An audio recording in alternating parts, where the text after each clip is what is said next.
Sam spent his life shooting photos, but Mom said he got nervous being in front of the camera. I guess we're all afraid of something.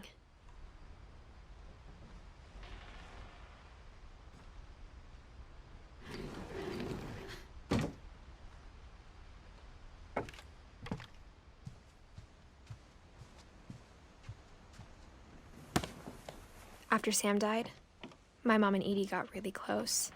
They'd both lost a lot.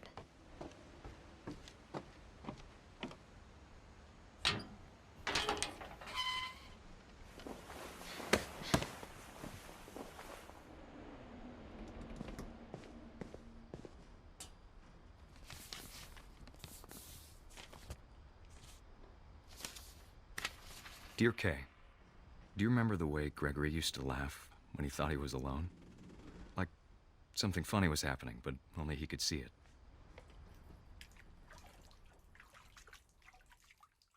I think he saw things the rest of us don't.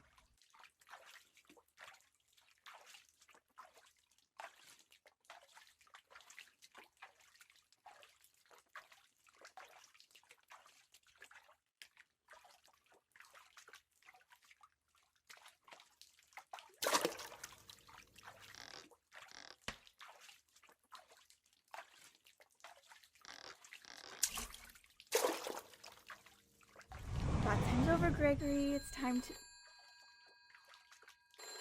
Hold on, sweetie. Hello?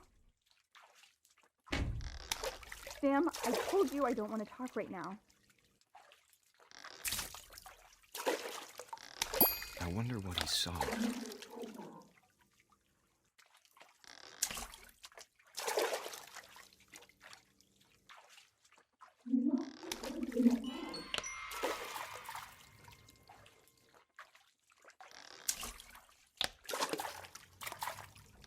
He reminded me so much of him.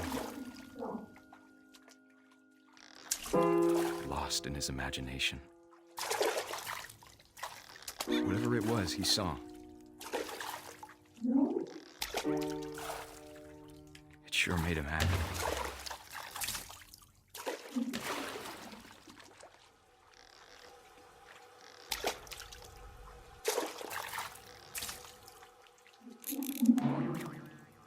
I know how silly it sounds.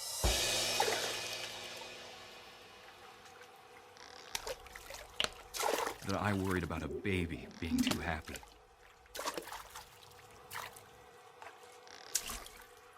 But I could feel him slipping away. Sorry about that, Gregory. I know you did everything you could. Maybe if I hadn't called that night. I wish he could have told us.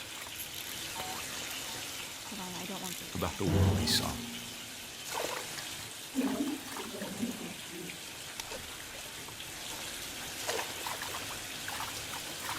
Hey, there's so much I don't understand.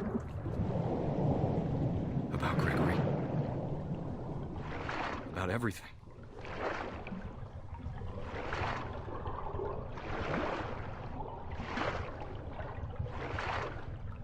But I know what happened wasn't your fault.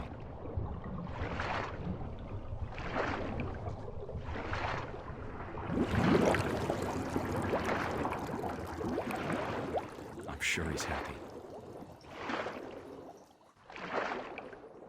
And he'd want you to be happy too. Good luck, Kay. Love, Sam.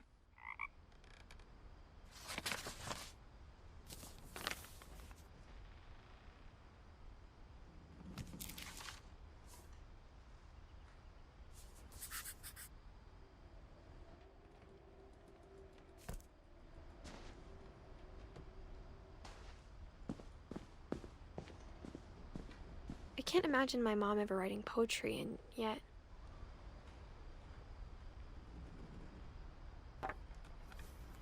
A poem for Gus, who always said the wedding was a bad idea.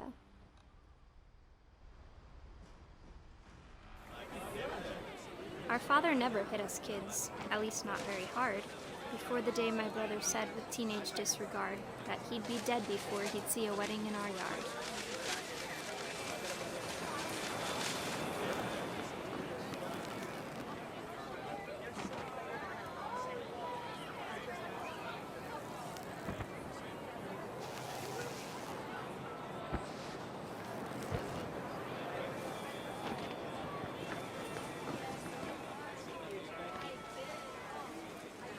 My father made him come, of course, but Gus stood far apart, just flew his kite and bottled up the storm inside his heart.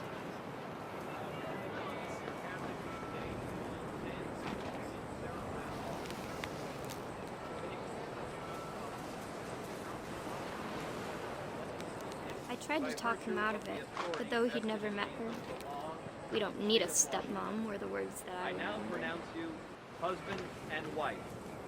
You may kiss the bride.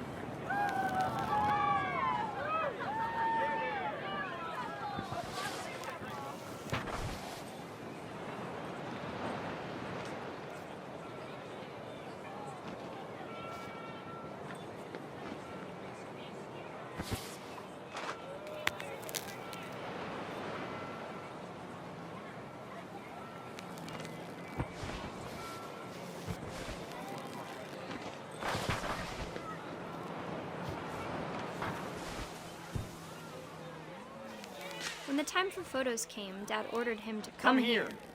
But Gus declined, and as a sign held up his middle finger.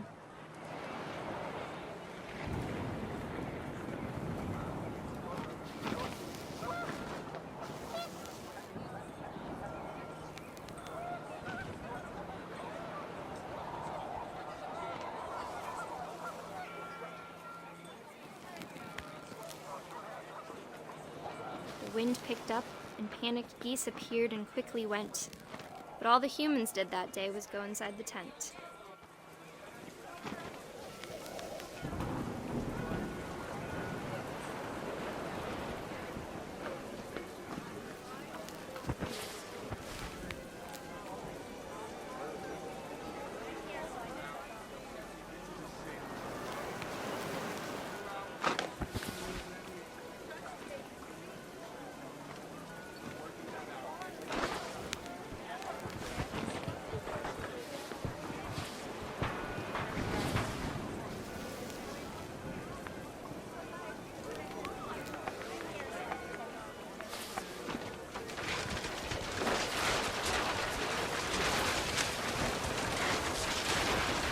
The rain came down in buckets then, but no one seemed afraid that nature might destroy the tent our dad had crudely made.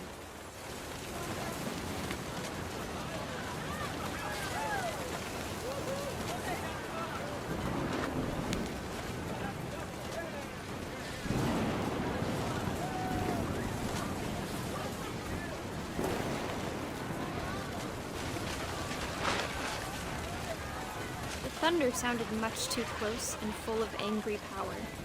But all my father said to this was, "Make the music louder."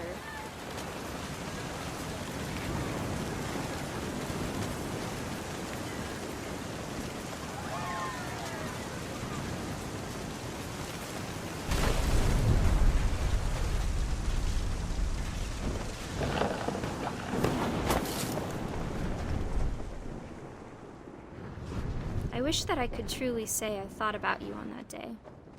Out there on the beach alone, just you, the wind, the sea, and foam. But I didn't, until we found you.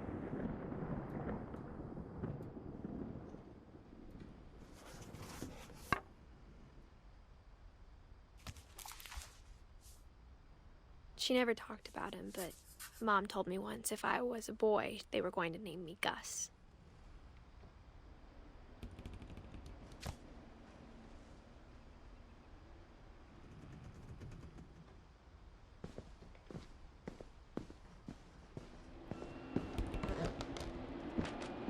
My mom moved up to the loft after her brothers died. At the time, it was as far away as she could get.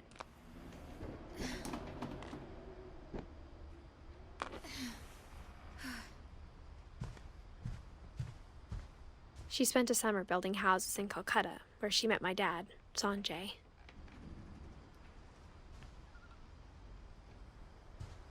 Religion was another thing my mom never talked about, but I think it helped her a lot after her dad died.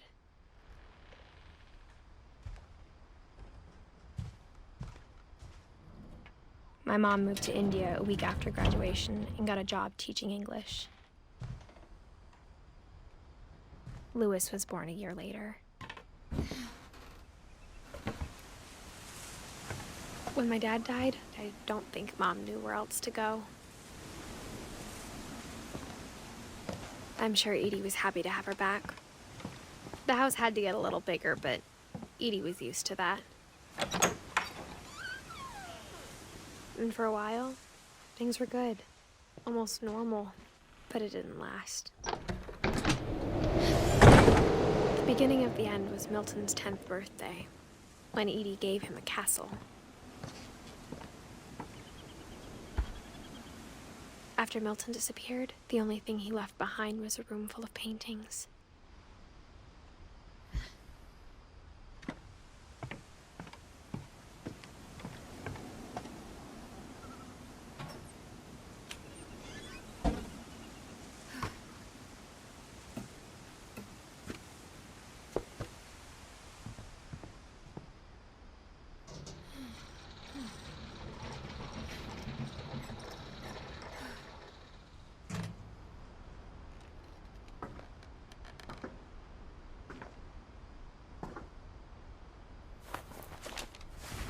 Milton Finch in The Magic Paintbrush.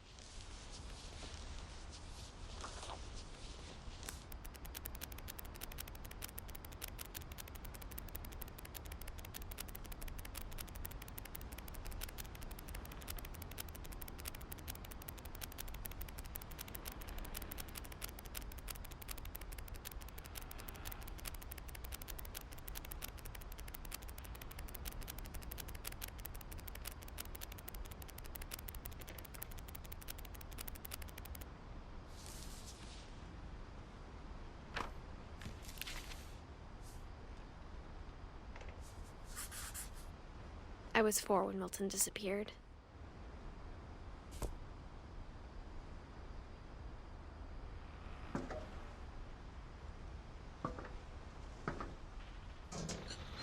Mom spent months searching for my brother. Then she sealed the doors.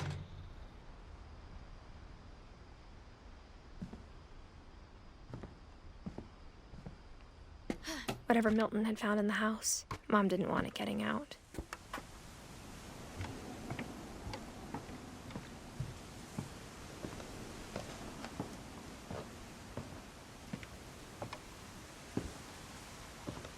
Mom definitely blamed Edie, but I think Louis blamed himself. After he graduated, he just spent more and more time in his room, until Mom got him a job at the cannery. Everyone always told me to stay out of Louis's room, except Louis.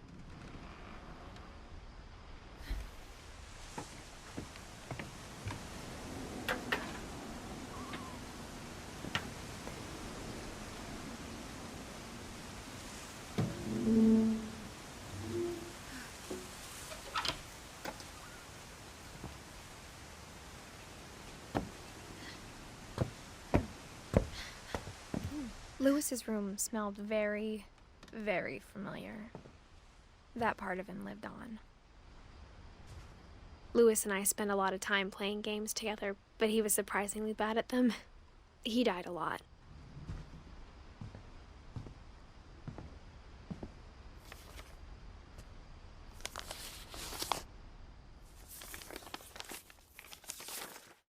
Dear Mrs. Finch, as Louis's psychiatrist, I can understand your desire for an explanation.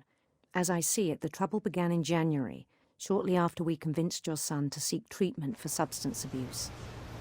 Newly sober, I believe Louis first noticed the monotony of his daily life.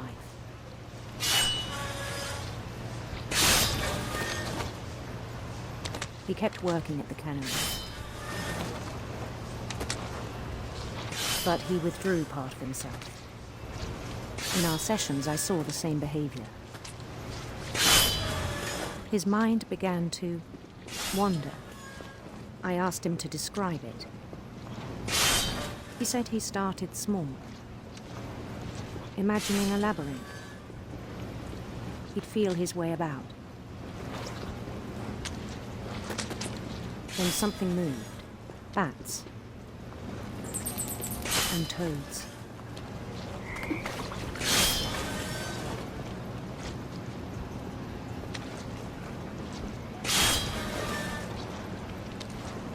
And things that have not names. He knew it was all in his head.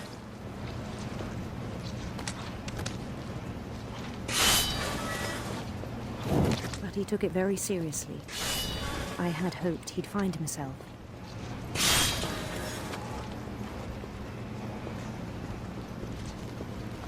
But he found something more. I worried about him then. Daydreaming at the cannery. I spoke with his boss. But he said Lewis had become a model employee. Methodical, tireless, focused. Like a whole new Lewis.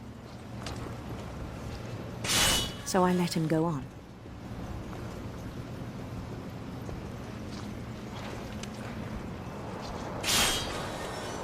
I even encouraged him. It seemed very promising at first. He told me he'd made a new friend.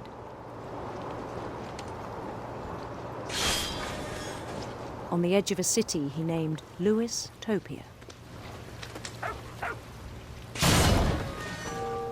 He built the city up slowly, brick by brick.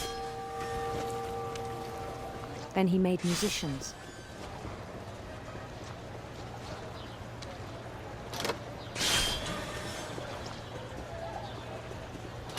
And songs for them to play.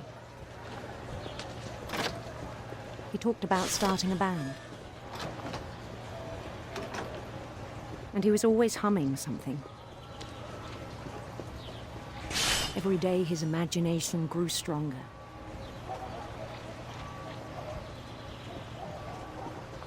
He no longer spoke at the cannery. But his chopping was as reliable as ever. Then one day it struck him that all the cheering crowds, even the stones under his feet, were all in his imagination, so he could do whatever he wished.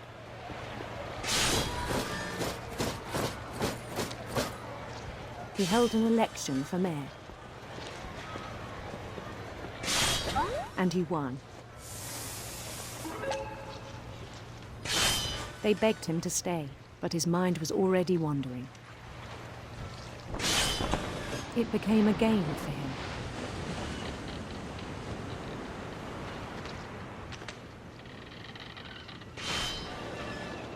He'd conquer a city, then immediately push on. New Louisville.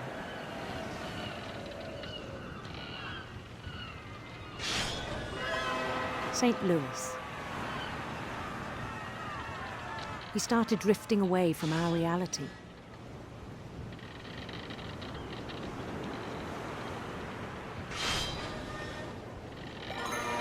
Minneapolis. Until one day he forgot to go home from the cannery. Even as his mother pleaded with him, part of Lewis kept sailing on.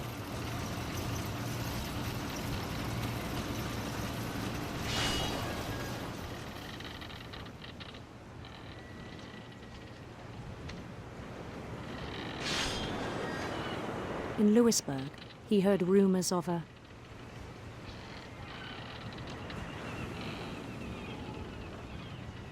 handsome queen.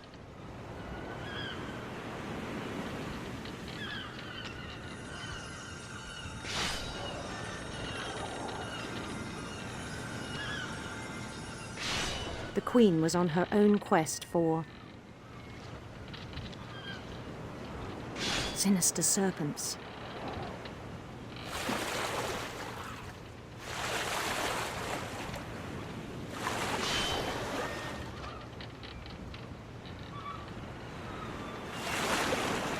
He followed the sound of her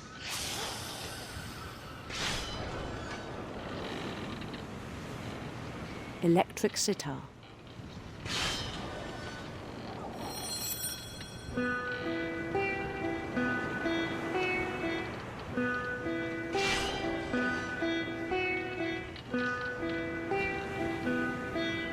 His chase led him to a golden palace east of the sun and west of the moon. Even then, his logic remained sound. He knew the world was all in his imagination.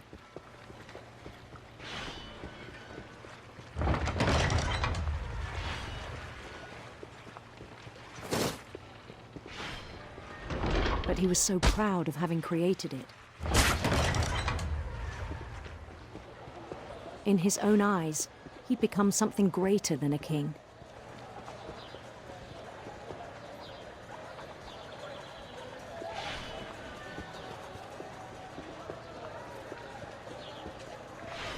For someone who'd never known success in the real world, I think it was overwhelming.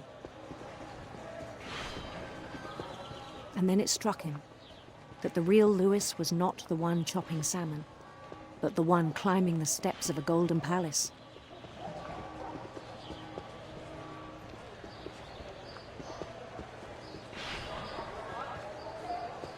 My imagination is as real as my body, he told me. It was hard to argue with him.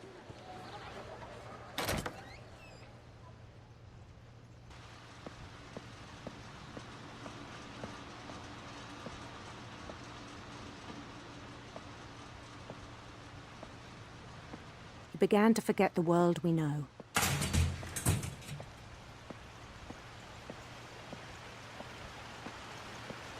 I think it pained him to remember Lewis, the cannery worker.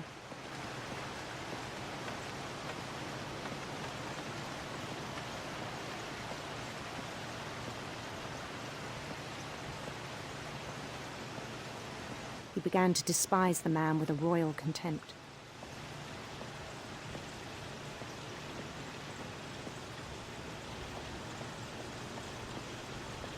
I still thought I could save him. Even after he said he was being crowned king over all the lands of wonder. The palace would be packed with his companions.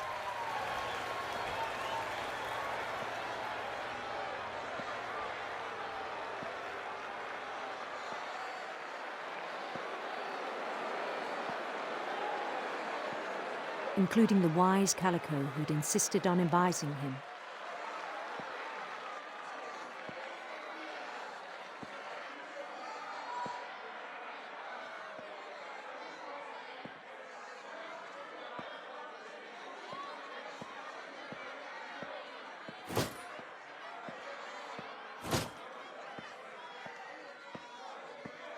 His queen waited, holding his crown.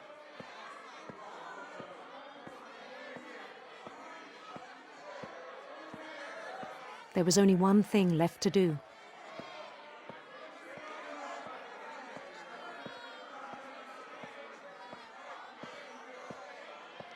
Bend down his head.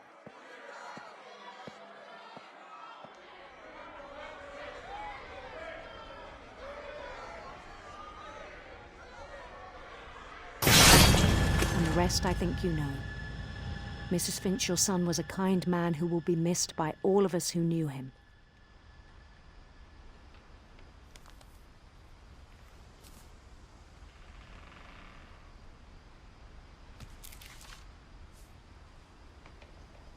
My brother was really cool. I wish you could have met him.